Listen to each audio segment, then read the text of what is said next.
So I had an experience this weekend, I guess, where I found out that somebody might be lying to me.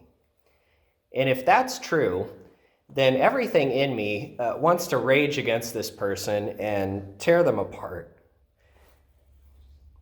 The problem with that is first, maybe if you heard carefully, there's somebody I think is lying to me. So I don't really know whether they're lying to me or not. I have reason to believe there's some sort of suspicious evidence. But I need to consider that first. The other thing I need to consider is, why am I so angry about this particular person potentially lying to me? Because frankly, I've had other people lie to me, and I've been frustrated or whatever, but not quite like this. We heard in the first reading, when a sieve is shaken, the husks appear, so do one's faults when one speaks. And I think everything about this brief little reading is saying, be very careful about when you're going to speak. Because quite easily I could blow up on this person and have everything out of context, and then I'm the fool for judging somebody inappropriately. This is not to say that if this person is lying, that that's a good thing. Lying is never okay. But in the Christian life, in the spiritual life, when I'm moved in a big way with a big emotion, it should give me pause to think, okay, what's going on inside of me that this bothers me so much? Again, lying is bad. And on some level, we should be bothered whenever we are confronted with a lie. But why this particular lie bothers me so much is a thing worth taking to prayer.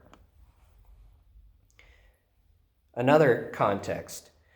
The bishop gave us permission to celebrate Mass in time of civil distress or war, and the option to wear black because of the situation that's going on in the Ukraine. And so one thing I hope we're doing intently this weekend, and also the Pope, by the way, for Ash Wednesday said, particularly offer your fasting and prayer on that day for the people in the Ukraine. And in listening to the situation of what's going on over there in the Ukraine, the story that really got me, it's not even the blown up houses or the dying of children or whatever other terrible things that go along with the atrocities of war. But it was that first attack, I don't know if you've heard about it, but there was 13 men on this island off the coast of the Ukraine, and a Russian warship radioed in and said, hey, you need to surrender because we're coming to invade. And these Russian men kind of were talking amongst themselves and said, well, what do we do? And then they decided to say, let's tell them to go F themselves.